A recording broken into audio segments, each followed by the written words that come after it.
Dudes to Dads is a podcast to help men understand and navigate the transition of being a single dude into a family man. How do we make sense of it all? Well, we probably won't be able to, but let's go ahead and have some fun trying.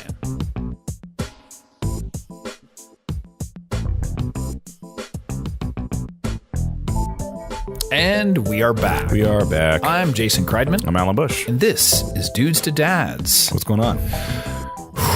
Yeah, my sentiments exactly. Just wanted to take a deep breath. Yeah. No, excited about today's show. Yeah. Topic is interesting.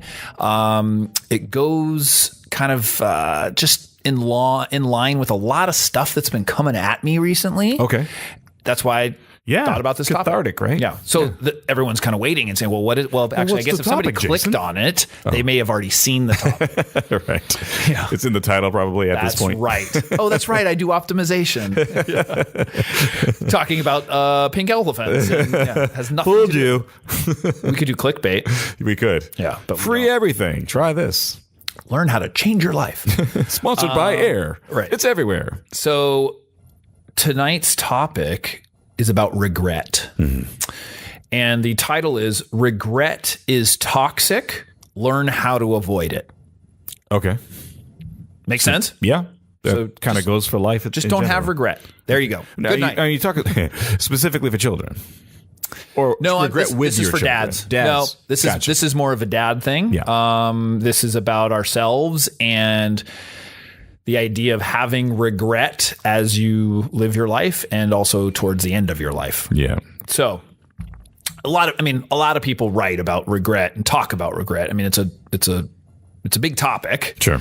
But I wanted to sort of lend my 2 cents as it relates to being a dad and also just being a man. Sure. And what that means. Yeah. So, I read a couple articles about it, and a lot of times what it is there's social workers or hospice nurses or people who are around individuals who are sort of in the final days of their lives. Yeah. And there seems to be some common threads about regret. People who interact with them, like this one lady in one of the articles that said, she for years would always ask the people, like, is there anything in your life that you regret? And she would sort of keep a journal about that and log it and kind of see what the common themes are as an approach to sort of learning what not to do, mm-hmm. Or how to change something. Because if you talk to people with not a lot of time left, yeah, they're going to use a phrase such as, I wish I had. Yeah. And in order for us to learn how to avoid having regret, it makes sense to really understand, what people say when they're in old age. Gotcha. Gary Vaynerchuck. Yeah. Expert, Gary V. Yeah. Expert marketer, business guy. I watched a lot of his videos and such, really enjoy it. So he has a couple videos about regret, and basically, he says the exact same thing. He said, if you want to get motivated and learn like what not to do, visit a nursing home and talk to people in their 80s and 90s. Yeah. He said, you want to see something painful on a man, look at regret. Right. And look how painful that is to somebody. Yeah. Right. And that's really true. So they'll tell you they wish they would have done certain things differently or had, a different perspective. So, when we're young, we're so occupied with the day-to-day that we don't really look at the big picture. Yeah. Okay. I mean, I can pose the question to you. Are there things you look back and say, okay, I might have regrets on something? Mm-hmm. Some people say, no, I don't really have regret. But we're talking about big picture stuff. It's not the regret of like, well, I wish I would have studied for that test. Yeah, there's like little simple things. I wish I wouldn't have done this on this date. Right. Whatever, that kind of silly stuff. Right. Everyone has little mistakes they make and things that go through the past. Mm-hmm. But like something that's almost irreversible, I guess, would be kind of the like, hey, going forward, that's just part of my life now. And we'll definitely talk about some of those things. Yeah. And here's the reality: this is not easy. Right. This is a deep, thick, rough topic. Yeah. This is not something that's light. It's not something that's just taken really lightly. So, I can admit for myself that it's difficult, but what I think, as I created this podcast to remind me of the big picture. Right. That's kind of that was a lot of why this exists, was me looking back and saying, I don't want to live with regret. There's some things that I want to do, and here's what I want to do it. So, what are the most important things? What are some common themes? And so I'm going to go over those. And I broke it down. I looked at 7 of them. These are 7 things that I saw that were sort of very common that people talked about. Yeah. Okay. So we're going to go through those. So the first one, I wish I had not spent so much time working. Yeah.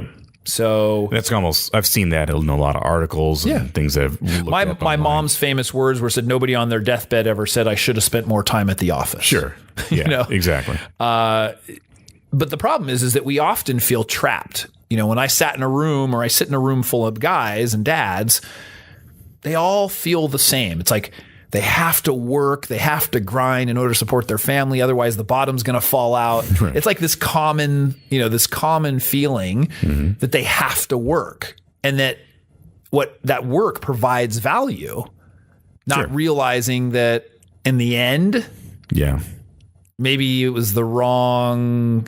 I'm spending too much time on it. There's a work-life balance you have to have, and but that's different for everybody too. It is different for everybody, and there's different work ethic that people have. I get it. I just a lot of times I have to deal with this because I manage a team, and sometimes I'm like, dude, go home. Like, what are you doing here? I'm not forcing you to be here. I know, but I want to get this done. Well, it'll be there tomorrow. Right. Come in extra early or bring it home. Well, for some people, that can be enjoyable. But it's not. Like for them in that moment. And I get it that some people can do that. I'm saying that they're stressed out. And I'm going, look, if you're stressed out to this degree, where you're visibly stressed out, and no one's holding you to the fire to get it done that moment. Yeah, it's different if you're really enjoying it. You're having a fun time and you're working. Because I've done that. I've been up all night making a track for a music or whatever. I'm like, just up until 3 a.m, making something. I'm like, that was fun. And I'm still up. That's not work. That's not work. Right. And I don't mind if it was work, but I'm saying that if you got paid for it, would be visibly stressed. Then I'd be stressed about it. But if you're visibly stressed by these things, then again, sometimes it's necessary, but sometimes you got to take that break and balance your life out yourself. Don't expect that work's not going to be there. Right. Be glad it is. But that being said, balance your life out. Stop, blaming one or the other. Take a break. Go home. If you're not complaining, as Gary Vee would say, if you're not complaining, then you win. Right. That's right. I mean, if you're saying I can't believe I don't have time to go, blah, blah, blah, blah, well, then go make time to do it. Yeah. Or if you're saying, well, you know what, I'm not making enough money. Yeah.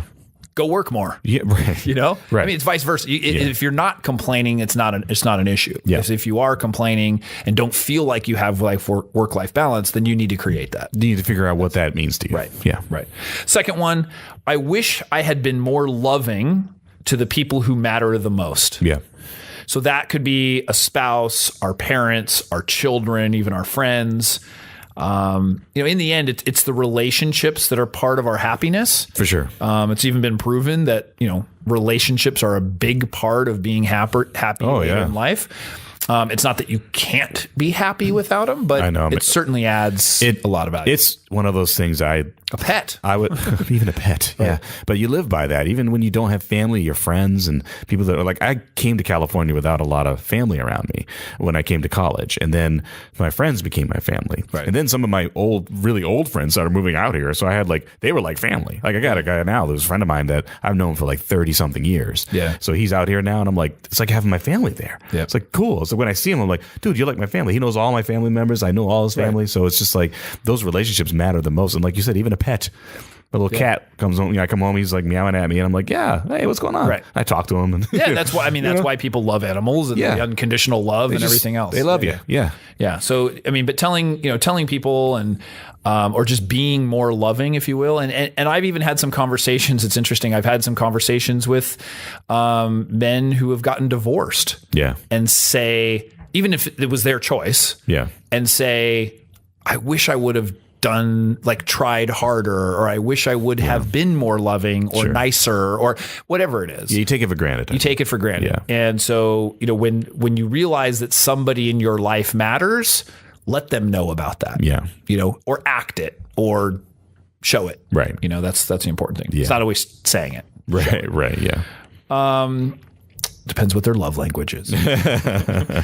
Number 3, I wish I had lived my own life rather than how society or someone else thought I should live. Yeah. So I think this covers a lot of areas. I mean, this could be as simple as, well, not simple, but you go to a certain college or get a certain job because your parents have an expectation that you should do that, to, someone being of, closeted of their sexuality. Oh, yeah. Good point. Anything where they feel like they can't be true to themselves. Yeah. And so it feels there's pressure from either a relative, a friends, or society or whatever to say, gosh, I'm really not who I feel. Yeah. And you look at some of the, someone who's transgender or, Bruce Jenner and saying like, okay, finally I'm going to live my truth. And how can somebody argue? Yeah. Whether you agree, disagree, whatever. Right. Like someone's deciding to be who they feel and they are. Yeah. It's hard to argue with that. I know. And if it's drastic enough where that's the case, screw it. Yeah, exactly. Let me, okay. Yeah. That's what you want to do. Yeah. And you feel that way too. Like, as long as you're not hurting people along the way. That's, I guess, a good caveat. Yeah. It's like, I feel like there's, if you're just doing things to yourself and not hurting anybody along the way, then, well, some people might, like a family, like, I'll give you an example. Like, I was at a conference and they were talking about, the roles of dads and stuff. And the dad, had been married for, 15 years or something, had kids, and then realized he was gay. And so did it affect the family?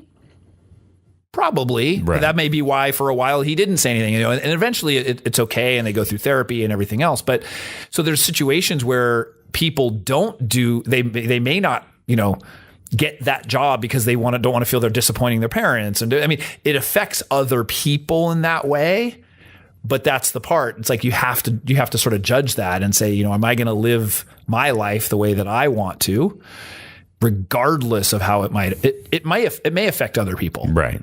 That's the reality, is that sometimes it does. Yeah. I could imagine they were talking about Bruce Jenner where the children say, well, my dad's gone. Like, right. I think I remember they're saying, okay, I happened to see an episode or two at the gym. It's in the morning at the gym. And I was flipping channels. But no, where they said, I felt like I lost my dad. Yeah. Granted, they may have gained somebody else, but I'm saying, so there's a loss, so it does affect other people. It affects people, but again, it's not. But I understand what you're saying. Yeah, like directly hurting them. It's like an not emotional. Intentionally. It's an emotional impact. It's not. I'm not hurting you on purpose. It's not a malicious hurting. It's the intent. Yes. The intent is not. Correct. Is not bad. So, and that's a big deal. I mean, if it's when you get really old and you're on your deathbed or whatever, and you just feel, I can imagine that would be really hard to not feel like you lived your true self. Yeah. In whatever way. Yeah, whatever capacity that may be. Yeah. Living some kind of lie, living some kind of hidden something. I mean, that's why there's some strange stuff going on in the world, because people aren't living a lie, right? Yeah. And they decide what they want to do something or be something or dress up like something or, whatever. It's like, let them do it. Like you said, as long as it's not hurting anybody. Yeah. No, it's funny as I get older in life, like it's like, all right, that's fine. Like, I know. Like, I think whereas when I was younger, I may have cared or thought more of it or had a more judgment where it's like, I think it's funny too, because after you have kids and after you go through, it's like, I got so many other things to worry about, Yeah. That's like, there's so many other things that are important in my life than have to worry about what somebody else is doing. Right. Yeah. I don't know. It doesn't work. No, for sure. It used to. Yeah. Number 4, I wish I had taken better care of myself. So I don't really know the science on this, but this is something that people say, like, I wish I was healthier and such. I do know that healthy people can still die young. Yeah. And unhealthy people can live for a long time. Yeah. They can do drugs and drink and smoke and still live, long lives. Yeah. I do think that, exercise, eating well, attributes to maybe an increased quality of life as you get older, as I see people who are in good shape and take care of themselves and they're older. They sort of be living more active, enjoyable lives. And they enjoy that. But I think the number one factor besides genetics, right, is somebody's attitude about stress. Right. That's the number one, in my opinion, my non-scientific, non-informed, right. nothing to back me up opinion. Yeah. That though stress is really what kills people the most. Sure. And I think it's the probably the single most negative impact on people. Yeah. But it's the attitude about stress. Mm-hmm. And there's a great TED Talk, psychologist Kelly, I want to say it right, McGonigal. She has a TED Talk called How to Make Stress Your Friend. And that's one of the sort of the topics is about your attitude about stress. Because people who die of heart attacks, they have a very negative view on stress. Yes. There's other people that stress doesn't bother them. It becomes, that's their fuel. It's part of their routine. Yeah. My grandfather was like that. I think that's kind of what I realized why he lived to be like 95 is because he's been through a ton of stuff and he just never carried it with him. He just never carried stress on his back. He always kind of just said, that's the way things are. I think he might complain a little bit. I think there's two different things. There's one that people who are just more mellow and that don't stress. And that's even better. Right. Right. Yeah, for sure. You see people that are mellow and enjoying life, and just things don't stress them out. Like, I wish I could do that. And then the opposite, or I'd say in line with that, or more in line, is people who are stressed, but the stress doesn't bother them. Yeah. It doesn't affect them greatly and negatively. Sure. So I think, that's where I try to do mindfulness and try to, do this stuff and try to understand, because I do have a high stress level. So you got to focus it in the right direction. Yeah. And at the same time, my stress level and my energy level has helped me tremendously in many aspects of my life. Mm-hmm. And so I think of that in that way positive, like my drive in business or my, my personal life or whatever it is because it's been good because of that. However, there's detriment to it as well. Sure, you got to channel the energy, right? Right. Yeah. Having taking blood pressure medication in my 30s was not a good thing. Right. Yeah. That was because of stress. Right. Yeah. That wasn't genetic, so I don't care what the doctor said. Because it changed. I went off of medication, relaxed. When you figured out how to channel it. You know me, I'm totally relaxed. Of course. It's funny. Number 5, I wish I had taken more risks. So this could be love, work, play, many things. I mean, fear in general is probably one of the things that holds us back the most of taking risks. It could be, a lot of times though, it's the risk is just simply in our heads, while sometimes it's some physical risk, like real risk, jumping out of a plane, swimming with sharks, something like that. There's actual risk in that versus, asking a girl out that you wish to go on a date with is simply you feared rejection. Yeah. And so that's like, is it risky? Well, it is. Risk the rejection, but it's not going to ruin your life. Emotional risk. Right. Yeah. Yeah. I mean, your heart might get. Yeah. Or, I said, or the business you didn't start because you feared failure. Yeah. Right. Either one of those. That's a big one for people. Yeah, absolutely. Number 6, I wish I discovered my purpose earlier in life. Yeah, and that's hard to say because a lot of people won't understand themselves. There's a certain stage of a kind of self-actualization you have to go through to understand what your quote-unquote purpose is, because you may not have a purpose that you think what it is. Right. And so that's a tough one. I think people you may not. Some people have it immediately, but it can also change. And your purpose can also change, and that's okay. Yeah, people, you don't think that you have to find your God-given ultimate purpose, where your purpose when you're younger can be different than when you're older. Yeah. And that could be modified. Sure. People often think of purpose as something really big. Yeah. But it doesn't necessarily always have to be big in that sense. I mean, it's just something that's important to you. Yeah. I think, I think for myself, I can talk is I've always enjoyed my work. Mm-hmm. I do internet marketing. I've always enjoyed it. I enjoy working with clients and I've always liked that. But it wasn't until, I started my meetup. I began working with dads that I realized that was a much stronger purpose for me, versus, wow, I'm really good at this marketing thing and e-commerce and this kind of stuff. But when I started doing that and working with dads and understanding and going through my own sort of struggles and then helping people like, oh yeah, I have the same struggle and doing that, it was crazy. Yeah. I then began to feel like I was really meant to do that versus sitting behind a computer for 12 hours. No, I can 100% relate because I started teaching within a couple years ago, but now I love it. And I didn't understand that was my purpose until 2 years ago? Right. Where I never even envisioned myself going in front of a class and talking to people or doing lectures. But if you asked people 5 to 10 years ago, let's say, because I worked with you. Yeah. And if you said, well, what is Alan good at? Yeah, I would have probably said like training other people. Maybe, but that wouldn't have translated for me to being a teacher. Correct. And so, like, it's one thing to train those skills, people. I'm saying. Yeah. And I guess that's what you're saying, and what I can relate to is that a lot of things you do become kind of the tools you need to move up to the next stage of life. Right. Because everything you did up until being a internet marketer and a consultant extraordinaire is all the things you had learned working for different companies and working for yourself and on training other people.